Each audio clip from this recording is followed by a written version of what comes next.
जिजीविषूणां जीवानाम् आत्मप्रेष्ठ इहे स्पितः क उत्सहेत तं दातुं भिक्षमानाय विष्णवे जिजीविषूणां जीवानाम् आत्मप्रेष्ठ इहे स्पितः क उत्सहेत तं दातुं भिक्षमानाय विष्णवे जिजीविषूणां जीवानाम् आत्मा प्रेष्ठ इहे स्पितः क उत्सहेत तं दातुं भिक्षमानाय विष्णवे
Hare Krishna. What meaning? Jiji Vishnu, aspiring to remain alive. Jivanam, of all living entities. Atma, the body. Preshtaha, very dear. Iha, here. Ipsitaha, desired. Kaha, who. Utsaheta, can bear. Tam, that body. Datum, to deliver. Bhikshamanaya, begging. Vishnave, even to Lord Vishnu. Translation and purport by His Divine Grace, A.C. Bhaktivedanta Swami Srila Prabhupada. In this material world, every living entity is very much addicted to this material body, struggling to keep his body forever. Everyone tries to protect it by all means, even at the sacrifice of all his possessions. Therefore, who would be prepared to deliver his body to anyone, even if it were demanded by Lord Vishnu? Purport. It is said, Atmanam sarvato rakshet tato dharmam tato dhanam. One must protect his body by all means. Then he may protect his religious principles and therefore his possessions. This is the natural desire of all living entities. No one wants to give up his body unless it is forcibly taken away. Even though the demigod said that they are demanding Dadichi's body for their benefit, in accordance with the orders of Lord Vishnu, Dadichi superficially refused to give them his body.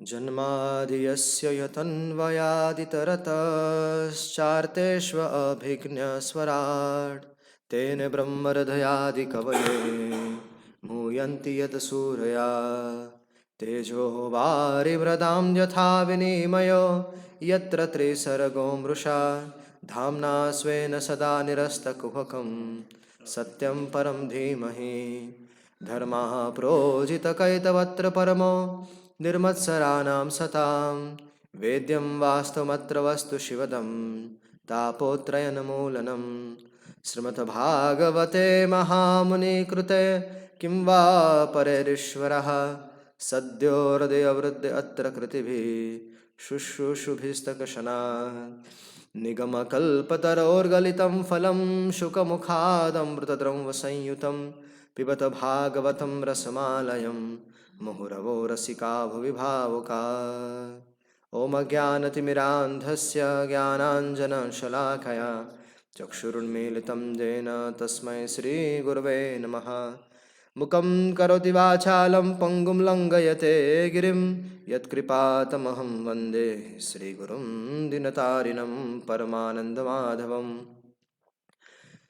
नमो विष्णुपादाय कृष्णपृष्ठाय भूतले श्रीमते भक्तिवेदान्तस्वामिन्निति नामिने नमस्ते सरस्वतीदेवे गौरवाणी प्रचारिणे निर्विशेषशून्यवादी पाश्चात्यदेशतारिणे नित्यानन्दमहं नौमि सर्वानन्दकरं परं हरिनामामृतं देवम् अवधूताशिरोमणिम् आनन्दलीलामयविग्रहाय हेमाम्बदिव्यछविसुन्दराय तस्मै महाप्रेमरसाप्रदाय चैतन्यचन्द्राय नमो नमस्ते हे कृष्ण करुणा सिन्धु दीनबन्धु जगत्पते गोपेश गोपिका कान्त श्रीराधा कान्त नमस्तुते तप्त कांचन गौरांगी श्रीराधे वृंदावनेश्वरी वृषभानुसुते देवी प्रणमामि हरे प्रिये जय श्री कृष्ण चैतन्य प्रभु नित्यानंद श्री अद्वैत गदाधर श्रीवासादि गौर भक्तवृंद हरे Krishna Krishna Krishna Hare Hare Hare Ram Ram Ram Hare Hare.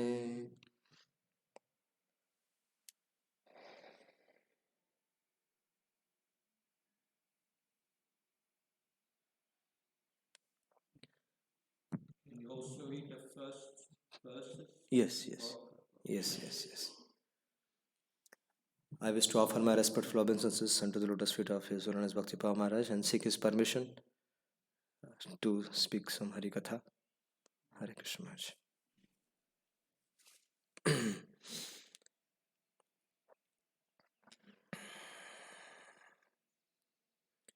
So the first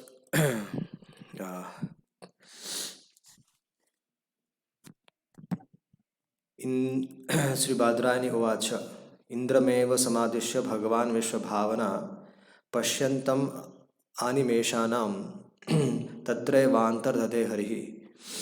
Sri Shukdev Goswami said, after instructing Indra in this way, the Supreme Personality of Godhead Hari, the cause of cosmic manifestation, and then and there disappeared from the presence of onlooking demigods. तथा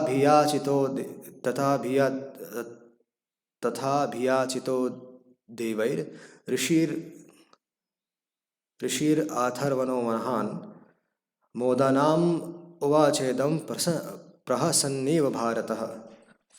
O King Parikshit, following the Lord's instruction, the demigods approached Dadichi, the son of Atharva. He was very liberal, and when they begged him to give his body, he at once partially agreed. However, just to hear religious instructions from them, he smiled and jokingly spoke as follows. Api vrindarakayam न जानानि शरीरिणां संस्थायां यस्य अभिध्रुवो दुस्साहश्चेतनापहः. O elevated demigods, at the time of death, severe unbearable pain takes away the consciousness of all living entities who have accepted material bodies.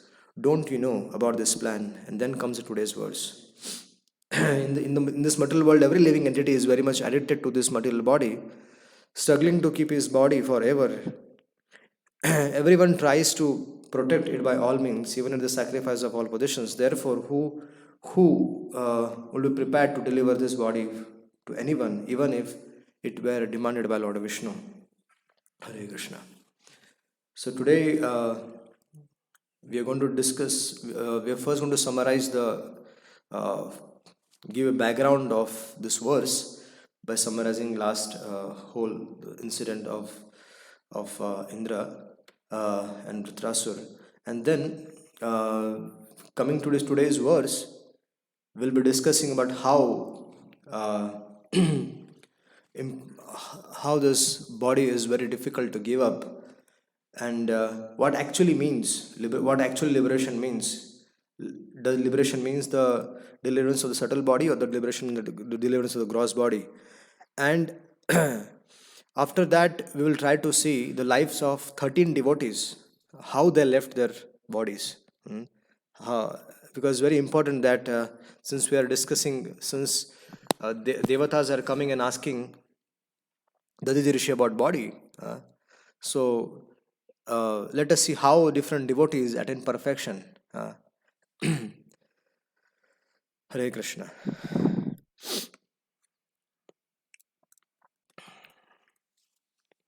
So, once upon a time, the king of the demigods was sitting with his good wife Sachi Devi, and all the various demigods, Siddhas, Charanas, Gandharvas, were all praising Indra. And Brahaspati, the spiritual master of the demigods, entered that assembly. And Indra, being too absorbed in the material opulence, he forgot himself and he did not respect Brahaspati. And become Brahaspati ji became aware of Indra's pride in his material opulence, and he immediately disappeared from that very place. When when Brahaspati disappeared, the spiritual master disappeared, Indra became most repentant, and he understanding that because of his opulence, he had forgotten to offer his respects to Brahaspati. And he left that place looking for Brahaspati. He went to different places wherever he was supposed to be.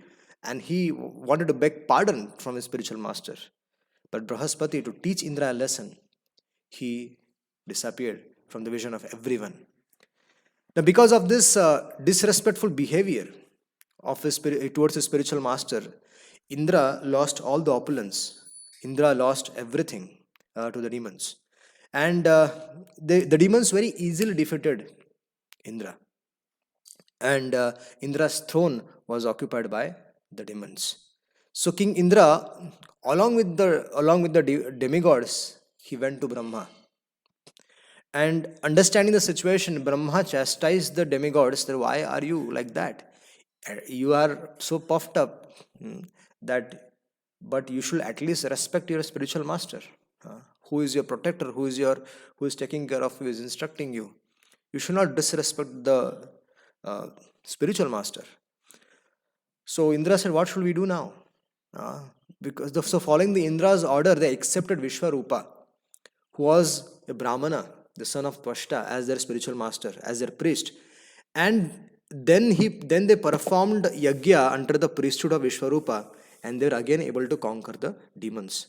Vishwarupa taught the Narayan Kavach, an armor, this is a Vaishnavi Vidya. Vaishnavi, there are so many protections available in the world, different kinds of protections available. But this Vaishnavi, this is a science which Shukdev Goswami gave to the Vaishnavas for their own protection. So Indra, he learned the science of Vaishnavi Vidya Narayan Kavach, and he was able to conquer the demons, and he got back his kingdom. Now, Vishwarupa, his mother was from the side of the demons and his father was from the side of demigods. So because of the affection towards the demons, Vishwarupa, he secretly was supplying the remnants while he was doing yajna every day. He was secretly supplying them the remnants of the yajna. And when Indra learned about this, he beheaded Vishwarupa. He cut off the head of Vishwarupa.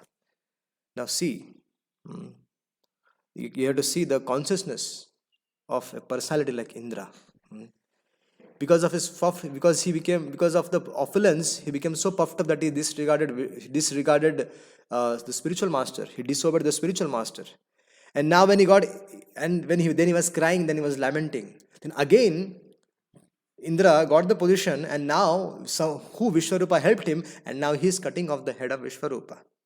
So that's what's happened when you're not fully surrendered to the Supreme Lord, and you have so much material attachment, so much fear of the possessions that will go away. So although competent to neutral, and when he beheaded Vishwarupa's head, he regretted killing Vishwarupa because Vishwarupa was a Brahmana. And although competent to neutralize the sinful reactions of killing a Brahmana, Indra did not do so. He decided to accept the punishment, accept the reactions. Later, he distributed it into 4 places: land, water, trees, and women in general. So the land accepted the 1/4 share of the sinful reaction, and a portion of the land turned into desert.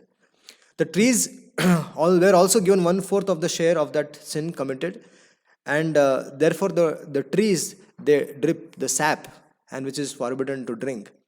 And the woman, they accepted also 1/4 of the sinful reactions, and that's why they get the monthly cycle, which is the sin of Indra. So water also accepted the sinful reactions. So the bubbles appear in the water and it cannot be used for any other purpose. So if the water is contaminated, it has bubbles, it is better not to be used for anything. So after Vishwarupa was killed, his father Twashta became very upset. The Twashta, he wanted to perform a sacrifice to kill Indra. And unfortunately, if the mantras are chanted irregularly, then the opposite results yields. So when Twashta was performing this yajna, sacrifice, to create a demon, to create a personality who will kill Indra, instead it created a demon. The mantra was chanted wrongly, and it created a personality who will be killed by Indra. So when Vritrasura was generated from the sacrifice, the fierce features made the world afraid. I mean, Vritrasura. There was no. He was very powerful. He was a very powerful demon. I mean, when he appeared in the battlefield, the demigods, he was kicking the demigods like one kicks the football. He was kicking the demigod and was crushing them. He was killing them to good extent. So finding no means of protection, the demigods then, as Maharaj explained yesterday, Maharaj explained that how Indra and everybody went to demigod. Supreme Personality of Godhead. But this time, we need to understand Indrari Vyakulam Lokyam Rudayanti Yogi Yogi. Whenever Indra is in difficulty, the Supreme Lord comes and takes incarnation. So Indra, with this understanding, now he is disturbed. Indra went to Supreme Lord, Indrari Vyakulam Loke, I am disturbed, my dear Lord, please come and take incarnation and kill this Vritrasur. And the Lord said, look, this time you manage by your own. I cannot help you. You have to manage your scenario by your own. And Indra was surprised that every time, whenever I am in trouble, I am in difficulty, whenever I come here, the Lord has always given me protection. Lord has always promised. So Indra was also coming this time that okay, I'll come and kill Vritrasur. But this time the Lord said, I can't help. I said, oh, why you can't help? Because just I can't help. The Supreme Lord did not reveal the reason. But so Indra asked, what is the solution? Can you please give me some solution? And then, as Maharaj was explaining the past times yesterday, the Supreme Lord, very tricky. He to teach Indra a lesson, because Indra had previously offended Dadichi. So Indra, to teach a lesson, Supreme Lord asked Indra and the demigods, go and take shelter of Dadichi. And Indra was surprised. Why I have to go to Dadichi?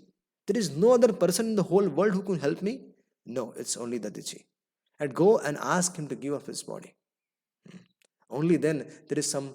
Then by the dead, when the body he gives up his body, from the bones you create a weapon. Vishwakarma will create a weapon for you, Vajra, and with that weapon you will be in a position to kill Vritrasura. And such a long process. Indra was thinking, what is such a long process? Such a simple way is that just Lord comes, takes incarnation and kills. But this time it is a long process, and Indra did not realize this. He only realized when he came in contact with Vritrasura. and he understood his divine position as a Mahabhagavata. Indra immediately realized that this Vritrasura is a uh, Uttama Koti Vaishnava. He realized that he is a Mahabhagavata.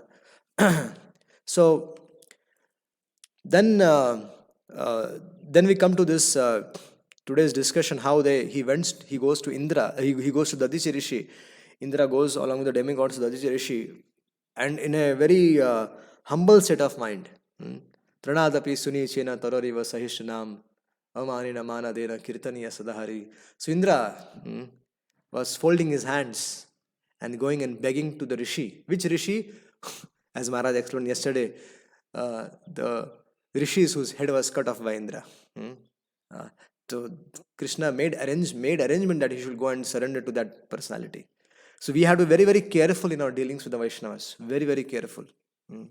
Sometimes we might be in some powerful position, and some other Vaishnava might be in some not in some position, or he might be in a he might be simply practicing Krishna consciousness, and we might try to show our power to him and put him in difficulty.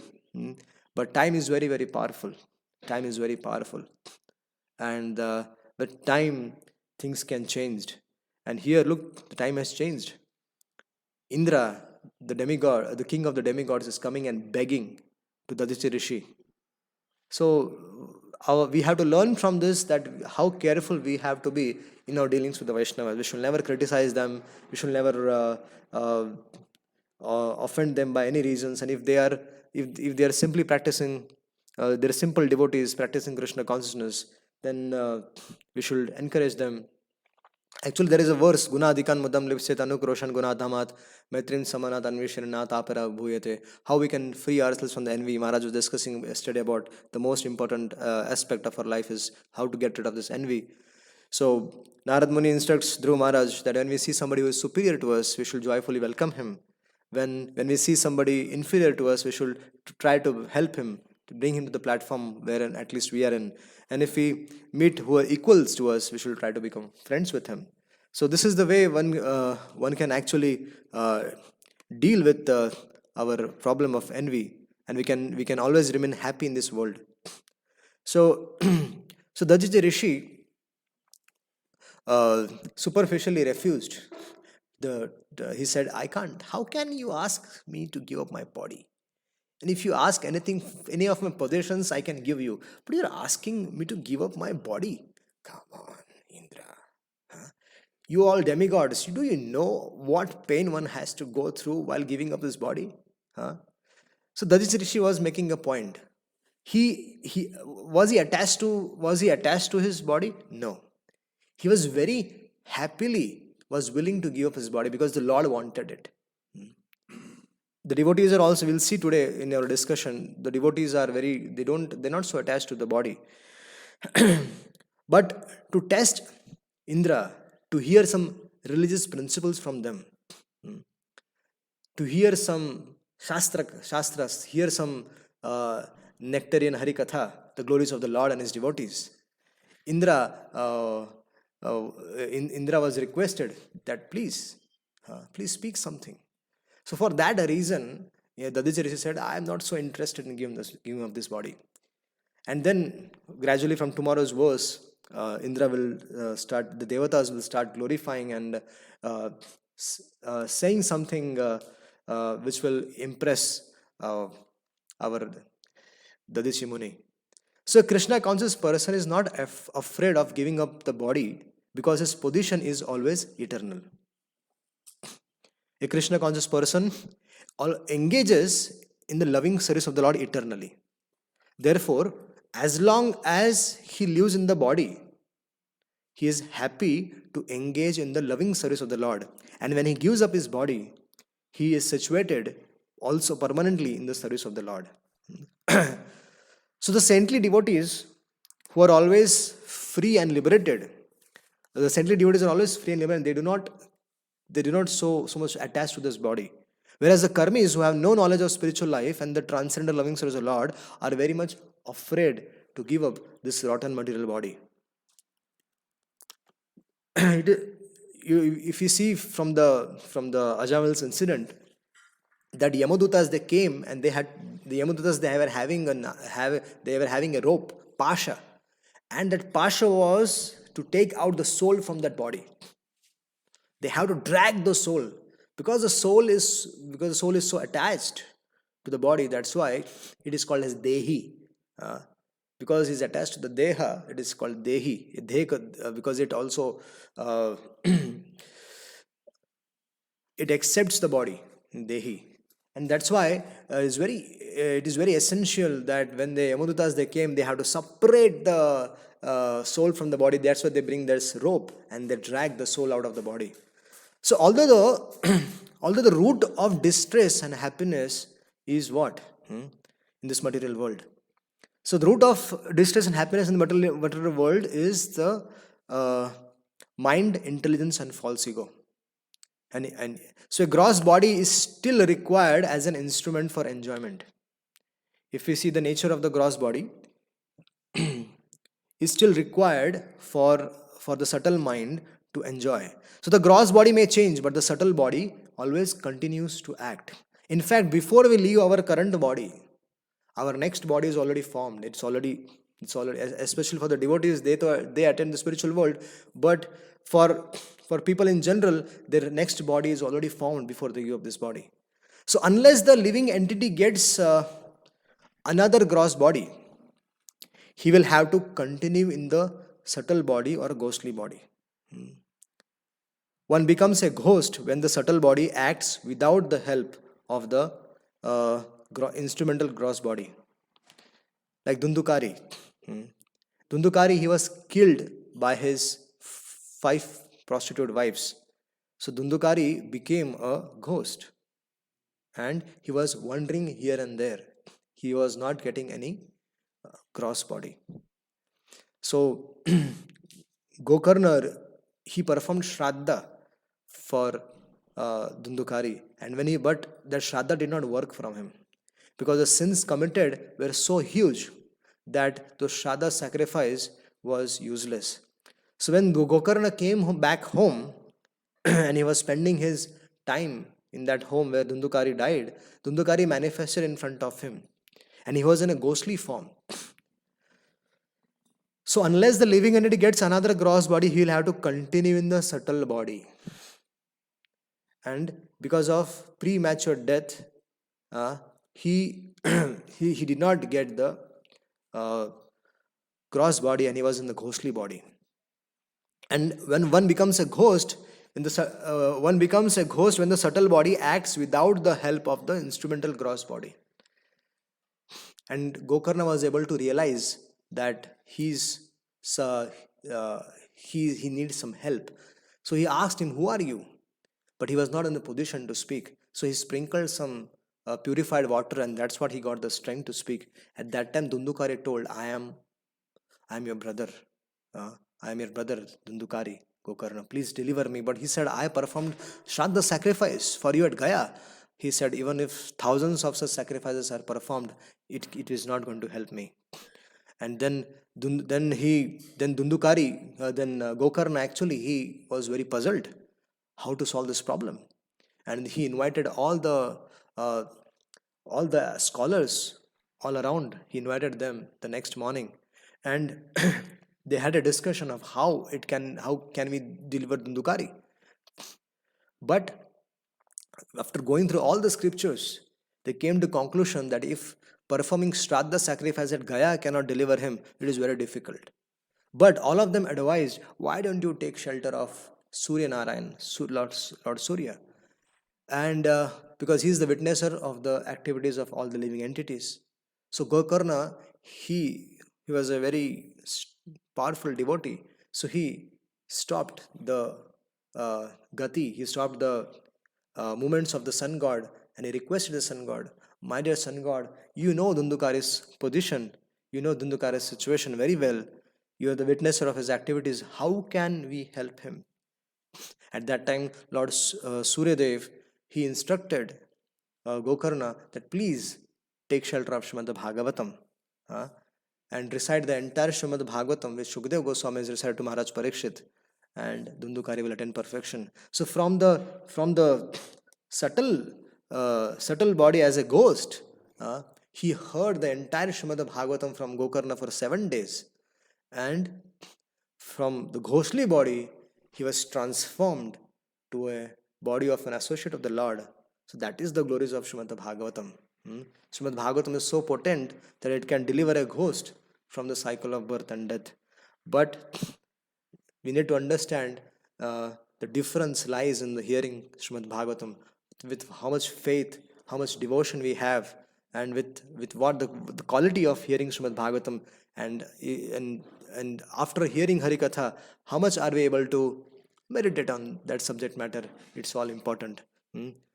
Because Gokarna did ask this question when the associates of the Lord of Vaikuntha, they came and they took away, they were about to take away Dhundukari, who was in a form of Lord of Vaikuntha. So Gokarna asked them, why are others not able to go? Why is only Dhundukari? And they replied, the difference lies in the quality of hearing Srimad Bhagavatam. And how much are they meditating on that subject matter? How much are they contemplating on the subject matter? So the gross body may lie on the bed and rest. And even though the machinery of the gross body is working, the living entity may leave, go into a dream and return to the gross body. But when he returns to the body, he forgets about the dream. Similarly, when the living entity takes on another gross body, he completely forgets the present gross body. So when we get the next body, we completely are unaware of what was in our past. Only very few souls are there whom Lord, only if Lord wants, they remember their past life. Just like Gajendra also remembered the past life. Gajendra even remembered the mantra he chanted in the past life. Then if you see the life of Bharat Maharaj, Bharat Maharaj became a deer, and then as a deer also he remembered that he was Bharat Maharaj in the past life. Then as Jad Bharat also remembered his past 2 lives. So these examples can be still seen. I have known around 2-3 people who know their last 3 births. So it is still possible to encourage them. The Lord only, from the Lord comes the remembrance, from the Lord comes the forgetfulness. So the Lord is inspiring, is helping them remember their past life, so that they can take the lessons from their past life and can become fixed up in Krishna consciousness. So what is the conclusion? The conclusion is that the subtle body, mind, the conclusion is that subtle body, mind, intelligence, and ego creates an atmosphere with desires and ambition that the living entity enjoys in the subtle body. So actually the living entity is in the subtle body. So even though the gross body apparently changes, and even though he inhabits the gross body on various planets, all the activities performed by the living entity in the subtle body are called illusory because they are not permanent. So what is liberation actually? Liberation means getting out of the clutches of the subtle body. Liberation from the gross body, it happens. How liberation from the gross body, how it happens? When we transmigrate body from one soul to another, that liberation from the gross body happens. From that one body, we go to another body. But liberation from the subtle body, liberation actually means when getting out from the subtle body, out of the clutches of the subtle body, is called liberation. When we attain perfection. So liberation, so one therefore has to change his consciousness. It is requested, our scriptures, they request us, our sadhus, they're requesting us that we have to change our consciousness by cultivating the transcendental knowledge about the Supreme Lord from the scriptures like Srimad Bhagavatam, and also from the disciplic succession, the sadhus. So we have to hear from Harikatha from the sadhus. We have to hear Srimad Bhagavatam from the sadhus. And if we train the subtle body in this life by always thinking about Krishna, we will be transferred to the spiritual world after leaving this gross body. This is confirmed by the Supreme Lord Himself. Janma karma chame divyam ayam yovati tattva taktva deham punarjanma naiti mamita Arjuna. So our Krishna consciousness means we have to train our consciousness, our subtle body in this life to think about Krishna. Grossly we are doing so many things, but we have to purify our existence in the subtle body. So, thus the change of the gross body is not so important, but the change of the subtle body is very, very important. This we need to understand. The Krishna consciousness movement, it is educating. The Krishna consciousness movement is educating the people to enlighten the subtle body. The, the perfect example is Amrish Maharaj. Amrish Maharaj, he engaged his mind, Savay Mana Krishna Padar Vindayor. Amrish Maharaj, he's always engaged his mind in the lotus feet of the Supreme Lord. His senses were engaged in the service of the Supreme Lord by hearing the glories of the Supreme Lord, by taking darshan of the Supreme Lord, hands in the serving the Supreme Lord, and cleaning the temple, legs in walking in the holy places of where Lord has performed his pastimes. So, in this way, Amrish Maharaj was engaging his various senses in the service of the Lord. So, we should also always engage in such kind of worship.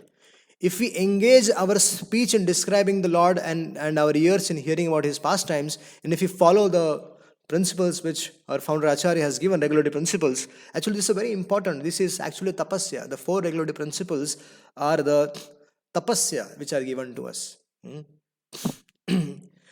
No meditating, no gambling, no illicit sex, no intoxication. So these are the 4 places where Kali resides.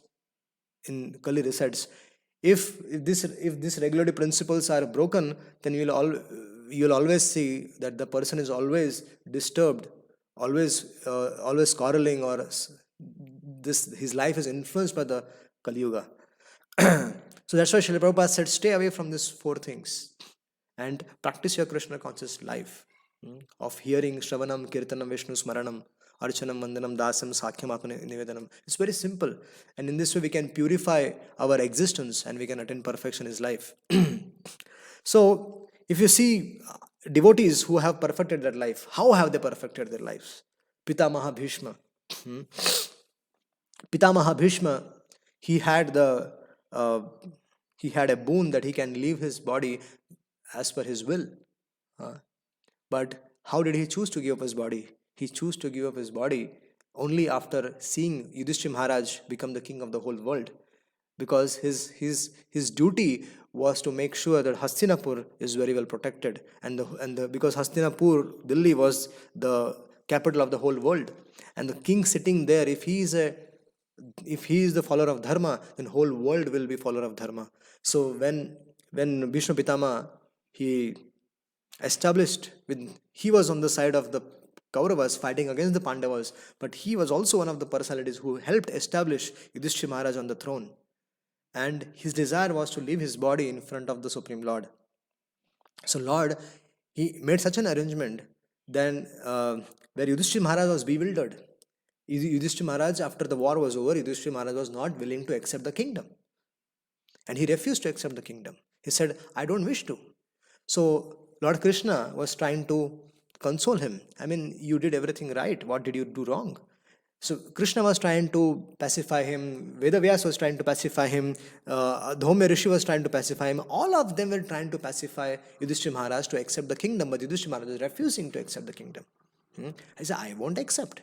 Because this war happened just for my sense gratification. And so many 64 crore people, they left the body in this battlefield. And how it is possible that I will be purified of their death? It is not possible. So, after repeatedly trying to convince Yudhishthira Maharaj when it did not work, Lord Krishna suggested, will it be okay with you if you can take shelter of Pitamaha Bhishma? And he said, yes. Will you follow whatever he says? Yes. So, Vishwanath Chakravarti Thakur explains in this regard that Supreme Lord is called as Adbhut Karmana. How is it possible that Supreme Lord is trying to convince somebody and is not getting convinced? It's not possible, right? Supreme Lord convinced Arjuna on the battlefield of Kurukshetra to fight in the middle of the army.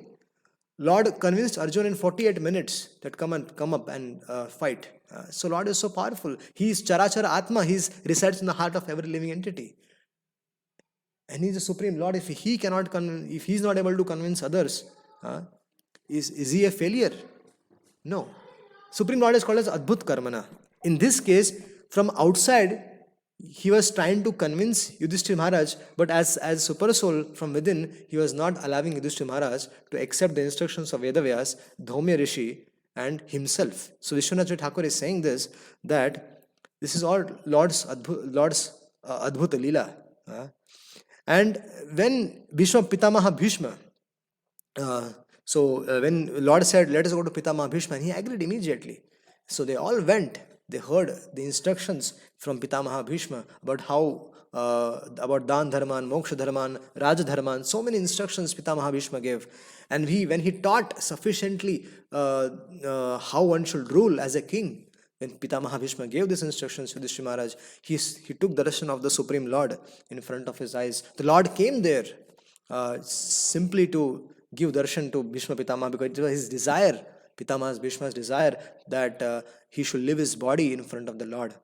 So Pitamaha Bhishma's desire was fulfilled by the Lord, and he gave up his body. So when Pitamaha left the world, all the demigods, they showered flowers on him. And when he was speaking this narration about different dharmas, he also spoke about Bhagavad Dharma. So all the different personalities from all over the planet, they came to hear from Bhishma Pitamaha, because all of them, they knew he is a Mahabhagavata, he is a Mahajan.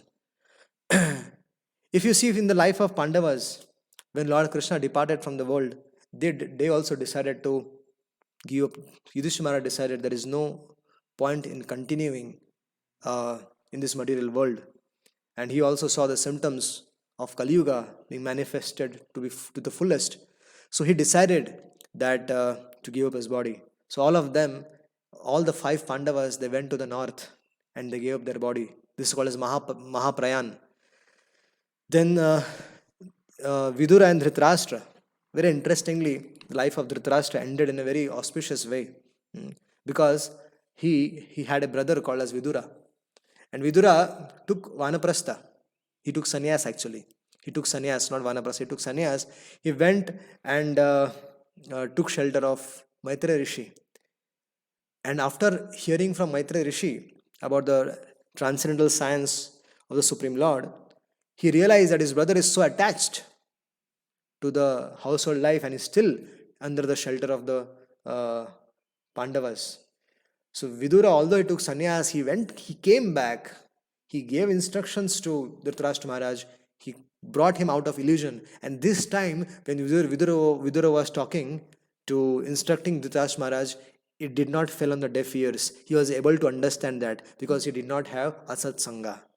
Previously, when Vidura used to instruct Dhritarashtra Maharaj, he was always influenced by Shakuni, always influenced by Duryodhana and other people. But this time when Vidura came to Dhritarashtra Maharaj, his instruction pierced his heart, and Dhritarashtra Maharaj became ready to follow the instructions of Vidura. And he said, what do you want me to do? And he said, come out of here, let's go to the Himalayas. And so without informing anybody, without informing anyone, Vidura took Dhritarashtra Maharaj and Gandhari, and all 3 of them perfected their life.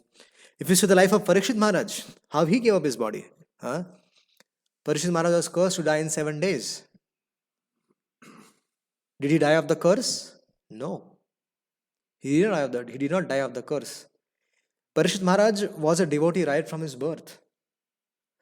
Even at the time of his birth, when Ashwathama wanted to kill him, Lord Krishna himself protected him by entering in the womb of his mother. So that was Lord Krishna's love and affection for Parikshit Maharaj. So Parikshit Maharaj was a king who ruled all over the world. And although Kali Yuga was dominating, but in the time of Maharaj Parikshit, he could not influence people because Maharaj Parikshit's rule was so perfect. And when Maharaj Parikshit was cursed to die in 7 days, people often say that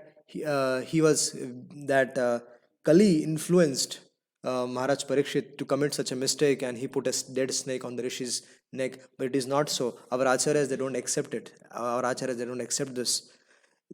Yes, Shamik Rishi's son Shringi was definitely influenced, but We cannot say that Parikshit Maharaj is influenced, because Parikshit Maharaj, he himself subdued, chastised Kali, and Kali surrendered to him.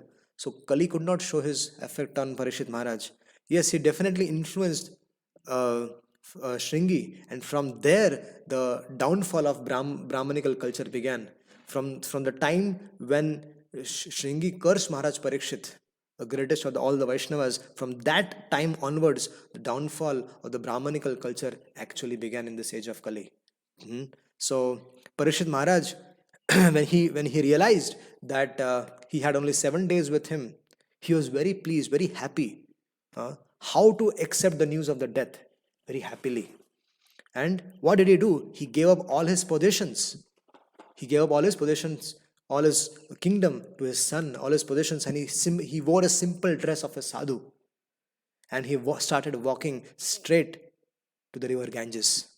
And when Parikshit Maharaj was walking towards Ganges, the news spread all over the world that Parikshit Maharaj has only 7 days left with him.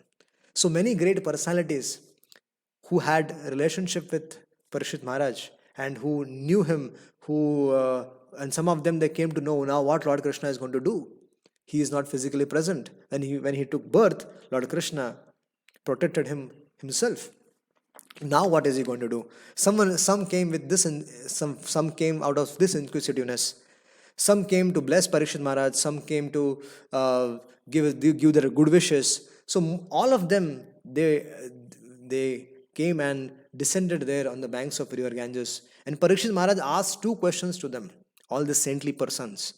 2 questions. One, what should one do when one has 7 days left with his life?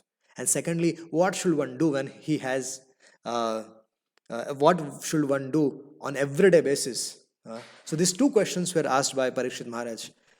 And many of them, they replied to their understanding actually.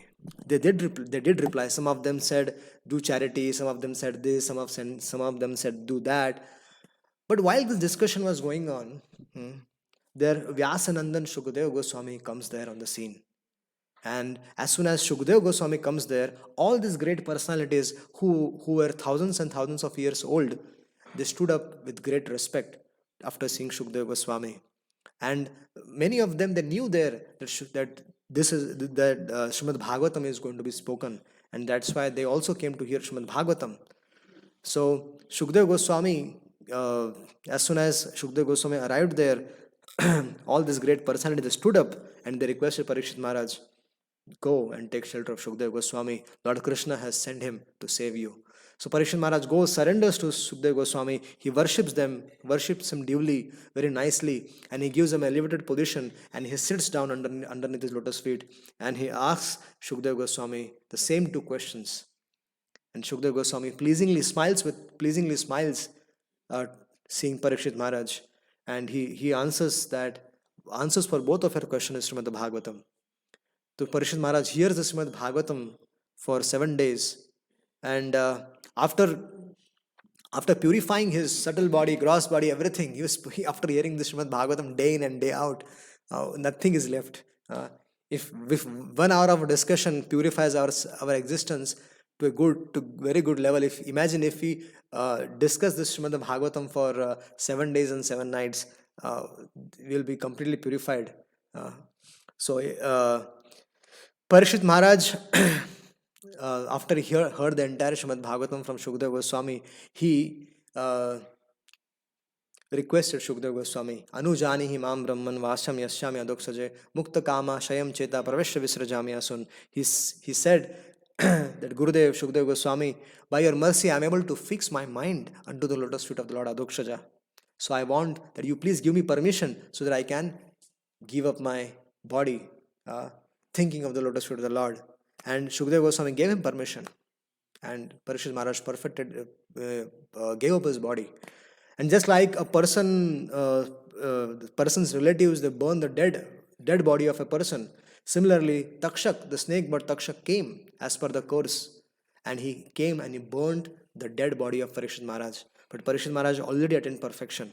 So curse did not act on Maharaj Parikshit. He already had attained perfection in his life. So if you see in the similar way the life of Dhruv Maharaj, Prithu Maharaj, Ajamil, Dhruv Maharaj also, he attained perfection. When the, the associates of the Lord came with the plane, and the death personified God also came there, and Dhruv Maharaj kept his feet on the death personified, and he jumped on the plane. So that is a devotee, how a devotee lives his body. So these are the various ways by which how Vritrasura gave up his body, we all know. How Gajendra gave his body, we all know. Yati Maharaj also, Yati Maharaj gave up his body. Yati Maharaj, the life of Yati Maharaj, although we could see that he was always absorbed in sense gratification, but he was dharmagya. He was following all this. He was taking good care of his citizens. He was doing all the sacrifices necessary for the very benefit of the souls, benefit of the citizens. And Jayati Maharaj was constantly associating with the Brahmanas. And one fine day, he had got association of Narada Muni. This is what is said in the commentaries of the Acharyas. And Jajati Maharaj heard about the glorious characteristics and activities of Amrish Maharaj. And Jajati Maharaj, when he heard the characteristics of Amrish Maharaj, it transformed his life. And there he took a decision in his life that I want to follow in the footsteps of Amrish Maharaj and give up this so-called life of enjoyment. And then he calls up Devayani and instructs her with a story of he goat and a she goat. And then she realizes, and Yati Maharaj says that even if for thousands of years, if we continue enjoying this sense gratification, we won't be able to satisfy ourselves. So it is better we engage our services in the service of the Supreme Lord, like Amrish Maharaj did. And Yati Maharaj took Vanaprastha along with his wife. He went to the forest and perfected his life. So these are the various ways by which one can perfect his life. Dadhiji Rishi was a pure devotee of the Lord, and when the demigods came asking for his body, Dadhiji Rishi will immediately give it up, and he will attain the Supreme Lord's abode. And Dadhiji Rishi's body is so powerful with the help of Narayan Kavach, because Narayan Kavach was actually composed by the inspiration of the Lord by Dadhiji Rishi.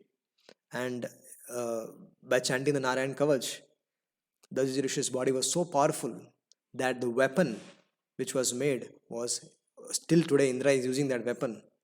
Actually, it is from the body of Dadhiji Rishi. And because of the strength of Narayan Kavach, those bones are very, very powerful. So such is a glorious life of a devotee. Dadhiji Rishi will give up his body.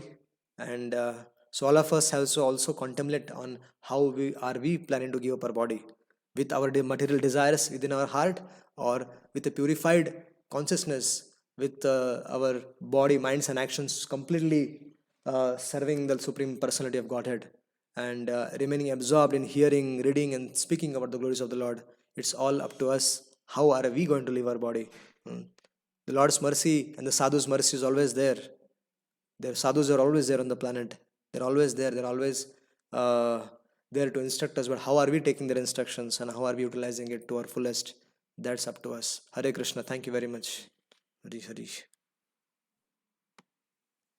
Vancha kalpatarubhasya kripa sindubhya vacha patitanam pavanabhyo vaishnavibhyo namah. Hare Krishna.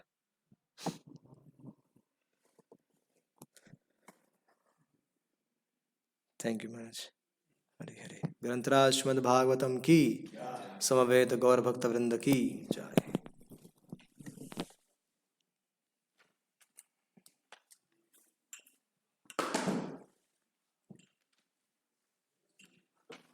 When Srila Bhaktivinoda Thakur went to fight with this so-called incarnation, he went there, sat down, and was reading the Bible. Yes. And he could not be.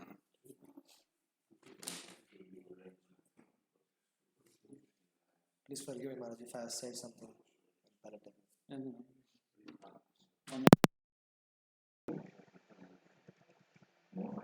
I will leave in 1 hour's time.